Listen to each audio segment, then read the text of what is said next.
Aquí estamos iniciando un nuevo programa, una nueva semana, en una semana, bueno, que anticipa que va a ser intensa, como lo fue la anterior, en todo lo que tiene que ver con el tema de la política, a partir de lo que sucedió la semana pasada, que lo comentamos ampliamente en 7 PM, y que hoy tuvo su continuidad hace un rato cuando el presidente Fernández le tomó juramento a algunos de los nuevos integrantes del Gabinete Nacional después de esta tremenda crisis que significó la salida de algunos de los funcionarios del gabinete, la llegada de otros.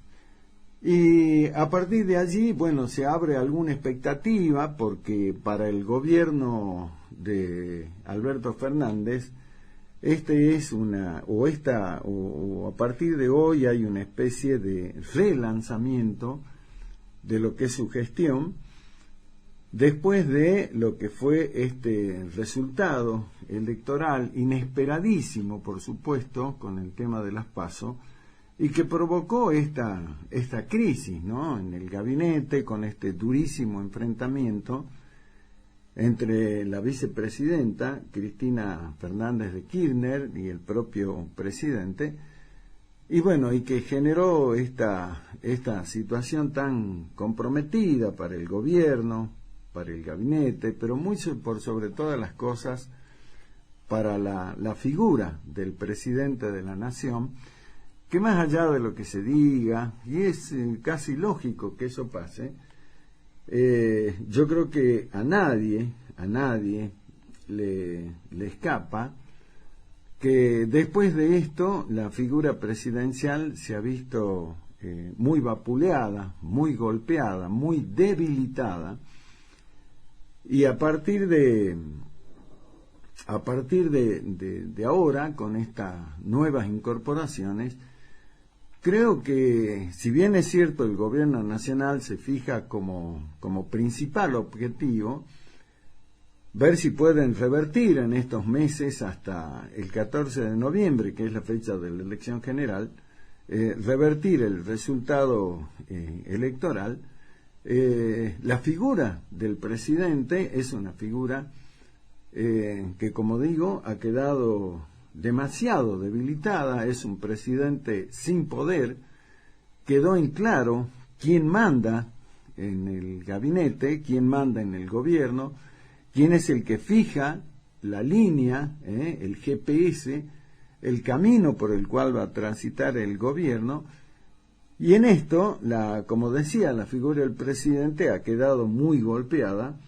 Y bueno, habrá que ver si es que las medidas que piensan implementar ahora, que son medidas de shock, como se llaman, y que ya de alguna manera se han anticipado, mañana se dice que se van a hacer de manera concreta los anuncios, pero la idea central es poner dinero, poner plata en el bolsillo de la gente a través de lo que será un reparto de plata de 550.000 millones de pesos, que se van a distribuir de distintas maneras, pero con la idea por parte del gobierno nacional de que de esta forma quienes no votaron por el Frente de Todos el día 12 de septiembre en las PASO, sí lo harán el 14 de noviembre. Más allá de los nombres, porque si vamos a hablar un poco de quiénes son los que hoy asumieron responsabilidades en el gobierno, y prácticamente de los 6 nuevos ministros, por lo menos 4 son caras conocidas, figuritas repetidas, que ya estuvieron cumpliendo funciones de gobierno en las anteriores gestiones de Cristina Kirchner. 2 figuras que por allí uno dice, che, pero ¿y cómo es esto? ¿Por qué necesidad había de esto? Pero bueno, ahí está. La decisión más allá de lo que se diga, que es de Alberto Fernández, todos sabemos que no es así, y la que impulsó la llegada de estos nombres al gabinete es Cristina Kirchner. Pero como digo, hay dos figuras que por ahí uno se pregunta y dice, ¿había necesidad de que aparezcan esto? Uno es el que va a ser ahora, el que ya es, porque ya juró hace rato, el nuevo jefe de gabinete, que es el gobernador, el que era, mejor dicho, el gobernador de Tucumán, Juan Mansur, una figura controvertida. Él ya había estado en el gabinete de Cristina, fue ministro de Salud en un tramo de la gestión, y salió mal de esa gestión. Salió peleado con la que era en ese momento la presidenta, se peleó con Cristina Fernández y se fue. Y de allí, bueno, se recluyó, por así decirlo, en Tucumán, donde no le fue mal, ganó las elecciones, y se mantenía en su provincia. En esta crisis fue convocado para que tenga la función de ser el jefe del gabinete de ministros, y ya despertó, ¿no es cierto?, polémica. ¿Por qué? Porque, como decimos, el nombre de Juan Mansur es un nombre que, si bien adentro de lo que es el kirchnerismo, es un nombre con amigos y enemigos, con apoyos y rechazos, pero es un hombre que tiene dentro de ese espacio, ¿no es cierto?, su lugar. El tema está fuera de ahí. Juan Mansur, apenas se supo que iba a asumir, recibió como primera crítica por parte de sectores, asociaciones civiles y otras entidades que rechazaron su nombre porque lo consideran un misógino. El misógino es aquel que le tiene aberración o fobia a las mujeres, pero muy particularmente por la posición clara, pública, que tiene el jefe de gabinete, por ejemplo, con respecto al tema del aborto. Ha militado en contra de lo que fue la sanción de esta ley. Es más, en Tucumán hay un caso emblemático de una nenita de 11 años que fue violada, y que él, como gobernador, se opuso a la posibilidad de que le practiquen un aborto. Las entidades, las organizaciones feministas y demás se han opuesto. O sea que arranca, digamos, con un sector de la sociedad donde genera rechazo. Y la otra figura absolutamente polémica de este nuevo gabinete del presidente Fernández, o mejor dicho, de Cristina, es un viejo conocido, pero no por sus virtudes, sino por lo que genera, que es Aníbal Fernández. Aníbal Fernández fue jefe de gabinete también, y tuvo un paso demasiado problemático, controvertido por la función pública. Todos le conocemos los modos, el estilo que tiene Aníbal Fernández. Aníbal Fernández es lo que se llama en la política un boxeador de la política, un hombre que se planta frente a lo que considera que es lo que él tiene que defender, y lo hace de una manera muy directa, muy confrontativa. Algunos dicen que es el gallo de pelea que hace falta en este tramo de este nuevo, si es que es nueva la gestión del gobierno. Pero sin duda es una figura muy controvertida. Tiene casos pendientes con la justicia. También Aníbal Fernández, otro de los que necesita que la justicia le blanquee los antecedentes, le saque las causas que tiene. Pero también es una figura polémica, y lo peor es que asumió como ministro de Seguridad, y yo creo que si hacemos un poquito de memoria, nos vamos a acordar de aquella muy polémica frase de Aníbal Fernández, que es cuando arreciaba el tema de la inseguridad en la Argentina. Él salió con su famosa frase: la inseguridad es una sensación. No podía ser una sensación cuando la inseguridad estaba instalada en todos lados. Sin embargo, fiel a su estilo, Fernández dijo eso, y de allí, bueno, se ganó el repudio, el rechazo de muchos argentinos. Pero no obstante eso, siendo una figura que había sido eyectada en su momento del gabinete, pero por todas estas cosas, se lo elige, mejor dicho, Cristina lo elige, como su candidato a gobernador de la provincia de Buenos Aires. Finalmente, Aníbal Fernández se enfrenta en la elección del año 2019,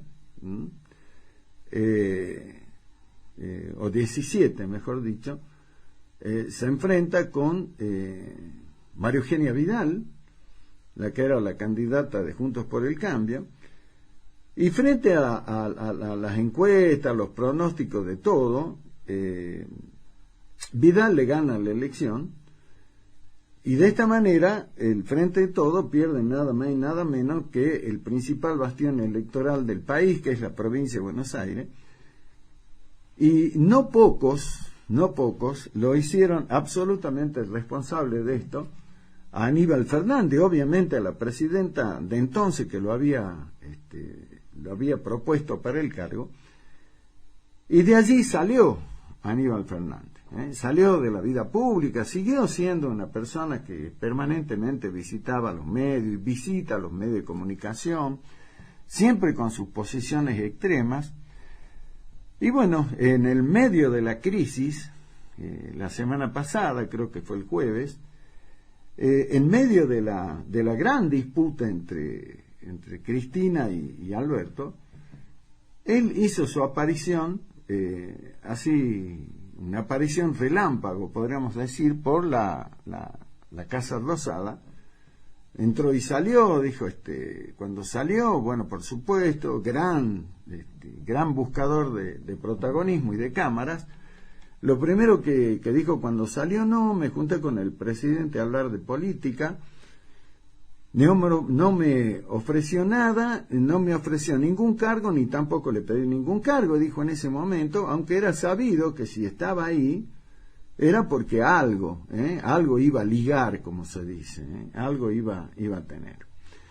La cuestión es que Aníbal Fernández vuelve al gabinete como ministro de Seguridad, pero con un aditamento particular, especial, si se quiere. Entre las cosas que se acordaron para este nuevo, yo no quiero decirle una nueva etapa, porque creo que es la continuidad de lo que teníamos, pero con este recambio de funcionarios, Aníbal Fernández, aparte de ser ministro de Seguridad, va a tener otra tarea. Va a ser, junto con Juan Mansur, el jefe de gabinete, y el propio presidente, los encargados de la comunicación política del gobierno. Vale decir que todos los actos que se lleven adelante por parte del gobierno, desde todas las áreas, el que va a salir a hablar con los medios, porque para eso dicen que es un gallo de riña, es un gallo de pelea, no se lo llevan por delante, es un tipo capaz de parársele frente a cualquier cronista o a cualquier periodista y retrucar lo que dice. Bueno, va a ser Aníbal Fernández. Aníbal Fernández, Mansur y el propio presidente van a ser los voceros, si se quiere, de todo lo que es la gestión desde la parte política. Obvio que cada ministro tendrá la oportunidad de hablar de temas puntuales de su cartera ministerial, pero en lo que hace a la cuestión política, el que va a llevar la voz cantante, uno de las voces cantantes, va a ser Aníbal Fernández. Así que vuelve el regreso triunfal de Aníbal Fernández, a quien todos daban por muerto, lo consideraron el mariscal de la derrota en la provincia de Buenos Aires, cuando le gana a María Eugenia Vidal. Sin embargo, vemos que en este país nadie, ningún político está muerto. Aquel que diga, es un cadáver político, se equivoca. Acá en este país no hay cadáveres políticos. Aníbal Fernández es el ejemplo más concreto de eso. Cuando todos lo daban por liquidado, y como cuando muchos le decían que ese tipo iba a tener que desaparecer de los lugares que solía frecuentar, ahí está de nuevo, con un despacho en la Casa Rosada, con un protagonismo nuevo. Va a ser, él es una especie de salvador, digamos, de lo que es el gobierno. Y como digo, va a tener la tarea no solo de lo que es la cartera propia, que es la de seguridad, sino sobre todas las cosas, sale para pelear, entre comillas, y defender la gestión. Julián Domínguez, otro hombre que también ya estuvo en el gabinete anterior, va a Agricultura, Ganadería y Pesca. Y es importante el nombre de Julián Domínguez. ¿Por qué? Porque uno de los sectores con los que este gobierno, al igual que los anteriores del kirchnerismo, se enfrentó de forma muy dura, irracional por ahí a veces, es el sector del campo. Julián Domínguez va a ser, como digo, el ministro de Agricultura, Ganadería y Pesca, y la principal tarea que va a tener es tratar de establecer algún tipo de diálogo con el campo. Y hablando con algunos amigos que son productores y que pertenecen a organizaciones de la actividad agropecuaria en Salta, yo le preguntaba ayer y esta mañana, le decía, che, y la figura de Domínguez, y me dice, mira, si bien es cierto, Domínguez no es Aníbal Fernández, pero no sabemos hasta qué punto va a tener autonomía como ministro para manejarse con algunos temas que son los que nos preocupan a nosotros. El campo tiene muchos problemas, entre ellos, en la parte de ganadería, está el tema de las exportaciones de carne. Así que no hay demasiada confianza entre lo que Julián Domínguez haga, porque como todos dicen, acá, más allá de quién ocupe la cartera, quién va a manejar efectivamente todo lo que tiene que ver con el gobierno, se llama Cristina Fernández. Y los ministros van a ser nada más que una especie de vocero de sus decisiones. Jaime Persic va al Ministerio de Educación. Y en esto, más que hablar de Jaime Persic, hay que hablar de la figura de un hombre que ha sido permanentemente en la gestión de Alberto Fernández vapuleado, ignorado, irrespetado, que se llama Nicolás Trota. A Nicolás Trota le tocó estar al frente del ministerio en plena pandemia. Y en más de una ocasión, Nicolás Trota quedó desairado, quedó fuera de foco, quedó desautorizado,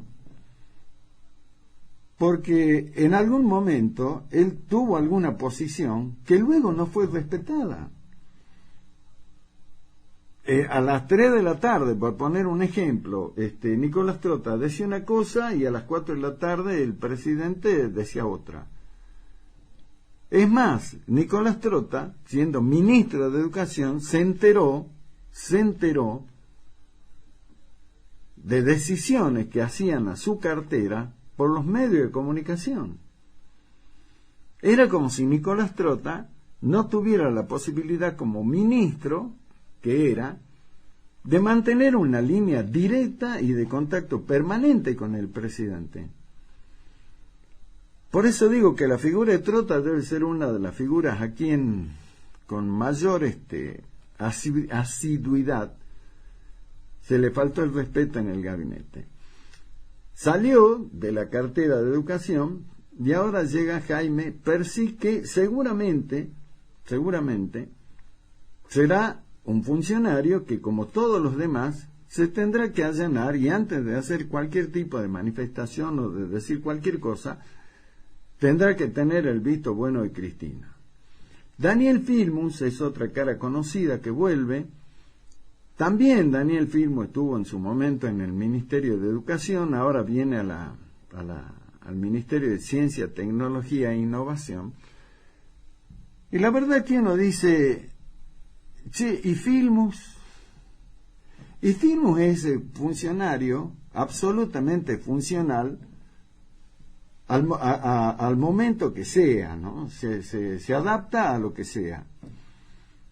Daniel Filmus fue ministro de Educación y yo pregunto, ¿qué hecho trascendente en la educación de nuestro país llevó adelante Filmus? Porque recordemos que Filmus fue ministro y no había pandemia, no había nada.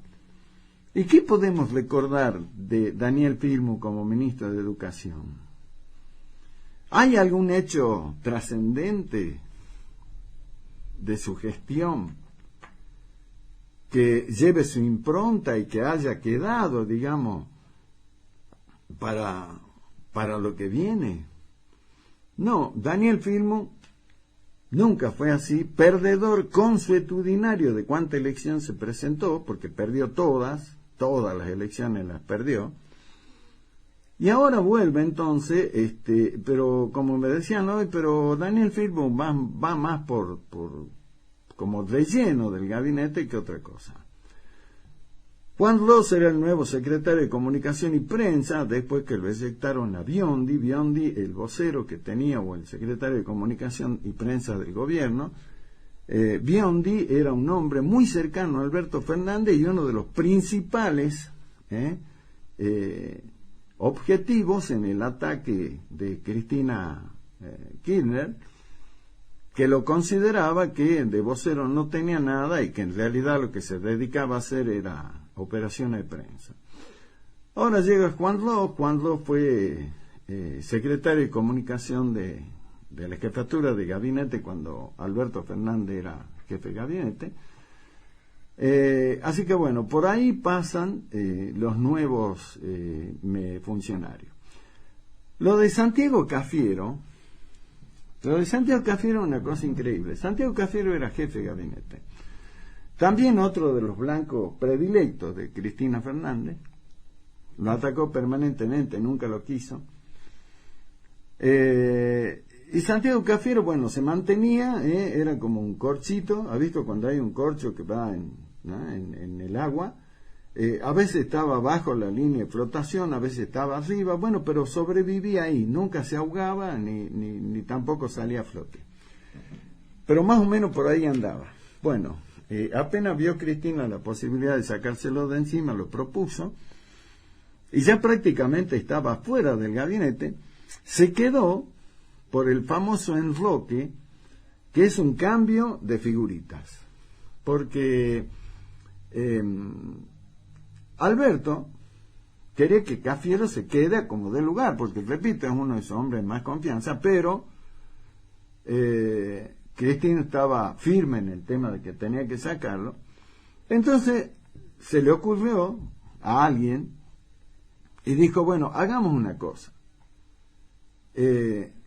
lo dejemos a Santiago Cafiero dentro del gabinete, lo saquemos de la jefatura, pero lo dejemos dentro del gabinete, pero también del otro lado, del lado de Cristina, no lo toquemos a Guado de Pedro, el ministro del Interior, que es un cristinista de toda la vida. Entonces, ¿qué hicieron? Lo dejaron a Guado de Pedro, que va a seguir siendo ministro del Interior, y también lo dejan a Cafiero, pero ya no como jefe de gabinete, sino como ministro de Relaciones Exteriores, el canciller de la Argentina. Y la verdad que cuando uno ve que Cafiero va a ser el ministro de Relaciones Exteriores, yo me pregunto, pero seguramente no yo, porque muchos se hacen esta pregunta, ¿tiene idea Santiago Cafiero qué es ser ministro de Relaciones Exteriores de un país? ¿Sabe Cafiero qué es ser un canciller? Hoy, en este mundo absolutamente globalizado, la figura del ministro de Relaciones Exteriores del canciller cobra una importancia superlativa. ¿Por qué?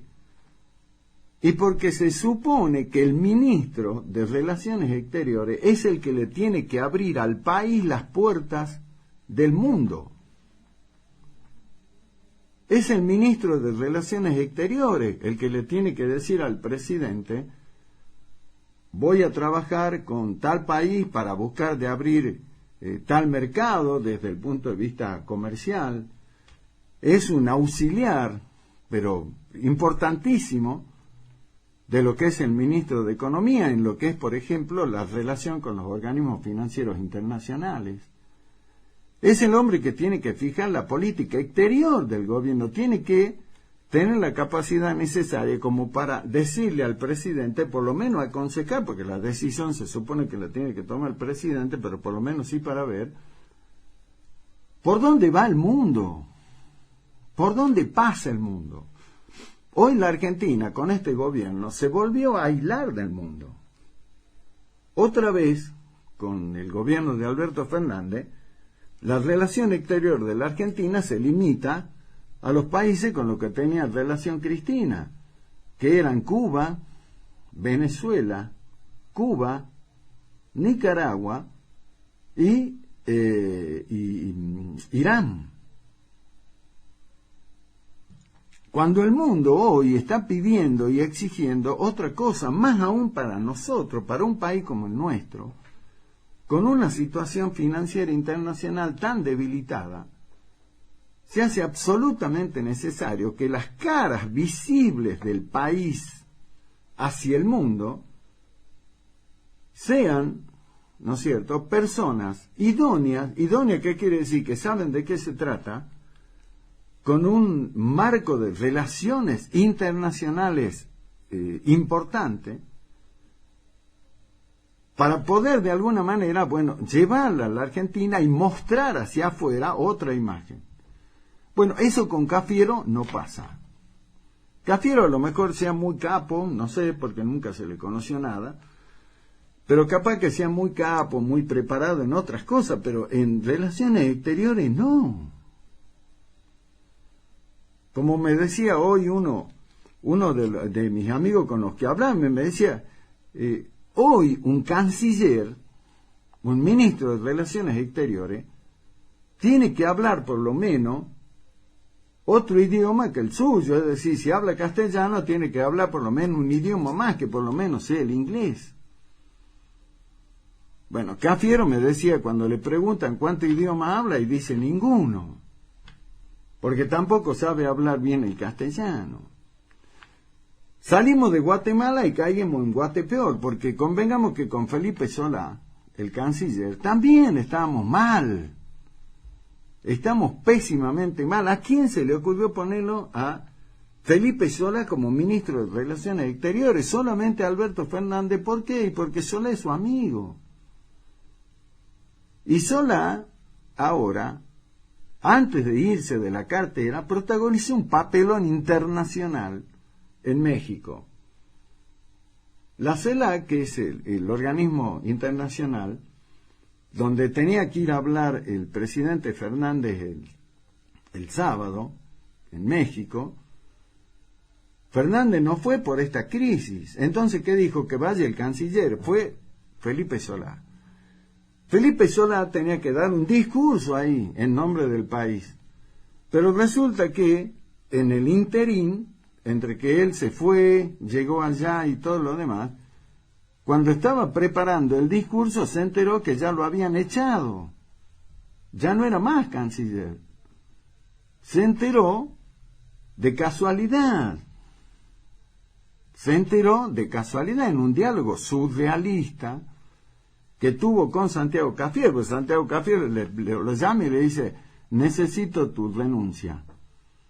¿Por qué? Porque no va a hacer más el canciller. Uy, no me digas. Sí, bueno, pero Alberto, de acá, de allá, bueno, no sé, pero tenés que renunciar. Che, ¿y sabe quién me va a reemplazar? Sí, yo, le dijo Cafiero. Una cosa es loco, únicamente en este país pasa eso. ¿Qué hizo Solá ante esta situación? No dio el discurso que tenía que dar, se lo dejó en manos de un funcionario de tercera línea de la Cancillería, y se fue al aeropuerto, se trepó un avión y se volvió. Un papelón espantoso, terrible, ¿no es cierto?, por parte de Felipe Solá. Pero resulta que el que llega no es mejor que él. Repito. Así que bueno, estamos, creo yo, como dicen, bueno, un gabinete de emergencia con el único objetivo de ver si revierten la elección.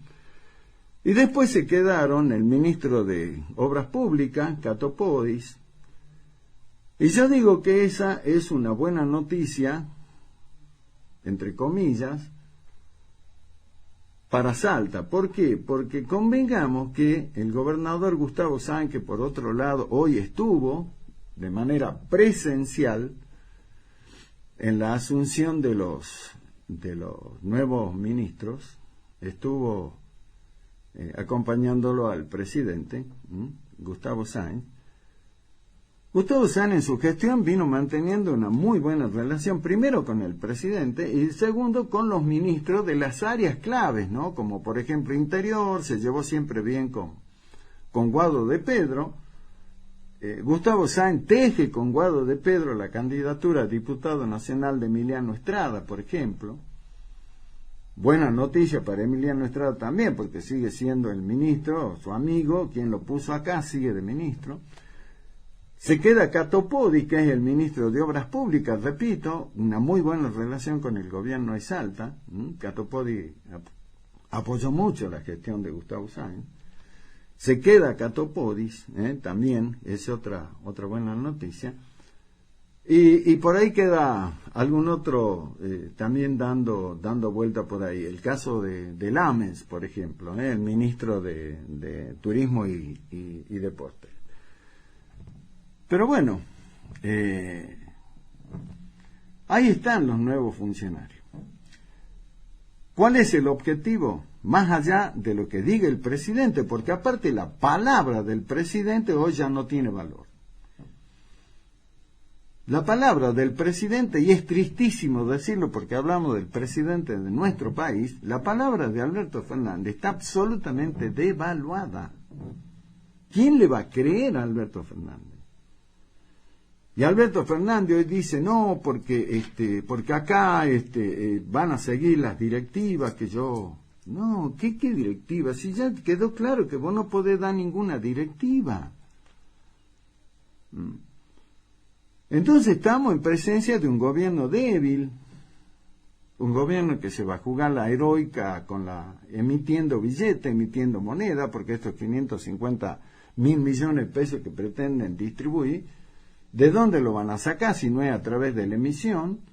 O sea, le van a dar la maquinita, o sea que esos billetes que saldrán de ahí no serán billetes, sino serán papeles pintados, pero tratarán de distribuirlo como sea, con la intención de ver si con eso revierten la situación electoral y ganan en noviembre. Asumieron ahora, mañana se harán los anuncios de las medidas, intentarán con eso revertir una elección, pero termino con esto. El objetivo es absolutamente cortoplacista con este cambio de gabinete, es absolutamente cortoplacista. El objetivo es revertir la elección de noviembre. ¿Sí? ¿Qué pasa si no lo logran? ¿Qué pasa si en noviembre el resultado es igual que el de las PASO o peor? Porque convengamos que a esto la sociedad, el ciudadano de a pie, no es tonto, ya lo demostró en la elección del 12 de septiembre. Entonces observa, mira, ve este juego palaciego, ve cómo Cristina y Alberto se matan con los funcionarios de ellos, mientras el ciudadano de a pie la pasa realmente mal, la inflación le come el salario, la inseguridad, la pandemia. Entonces, no sé yo si con los espejitos de colores, esto que van a distribuir ahora hasta noviembre, le va a alcanzar para ganar. Pongámosle que no gane, ¿qué va a pasar? porque es lo que yo he planteado desde que perdieron las PASO. Le quedan 2 años a este gobierno. Le quedan 2 años al gobierno de Alberto Fernández. ¿Y cómo va a gobernar? Con absoluta pérdida de credibilidad en los años que vienen. ¿Qué harán? ¿Otro cambio de gabinete? ¿A quién van a traer después? Porque se supone que esto que trajeron ahora son los expertos en tratar de revertir la situación. Y si estos fracasan, ¿a quién van a traer? ¿Y cómo se va a gobernar? ¿Y cuál va a ser la relación de Argentina ante el mundo? ¿Y cómo va a solucionar los problemas con los organismos financieros sobre todo? Pero ¿cómo van a revertir la imagen que hoy tiene el mundo de esta Argentina con un presidente al cual lo ordena, lo maneja la vicepresidenta? Entonces, estamos en una situación realmente muy comprometida, muy comprometida. Creo que estos que vinieron para salvar el gobierno lo van a terminar de hundir, al menos eso creo yo. Pero bueno, veremos. El problema, repito, no es que le pase al gobierno. El problema es que nos va a pasar a nosotros, a usted que está en el taxi, a vos que está en el remis, al profesional que está en el consultorio, en el estudio, laburando, al que está en el comercio. ¿Qué nos va a pasar a nosotros que no tenemos nada que ver con el gobierno, que no podemos tomar medidas? ¿Qué nos va a pasar a nosotros? Ese es el tema, no que le va a pasar al frente de todos. Así que realmente estamos en una situación muy comprometida. Bueno, habrá que ver. Ahora, lo que es vergonzoso realmente es ver la manera como los dirigentes del kirchnerismo tratan de minimizar esta situación. No seamos alarmistas, no le hagamos el juego a la derecha, no nos prestemos al juego del macrismo, y siguen con el macrismo. Creen que todos somos tontos, que los únicos vivos son ellos. Acá no hay crisis, lo escuché decir a un dirigente kirchnerista. ¿De qué crisis me habla? Me dice. Es una pelea en el gobierno. Termino con esto. Increíble. Usted vio que el presidente se fue a La Rioja y se juntó con, bueno, no sé con quién. El gobernador de La Rioja, un fulano que se llama Quintela, ¿sabe qué dijo? ¿Lo escuchó a Quintela? Repito, gobernador de La Rioja. Dijo que Alberto Fernández y Cristina Fernández de Kirchner son 2 estadistas que están a la altura de los mejores del mundo. Too much.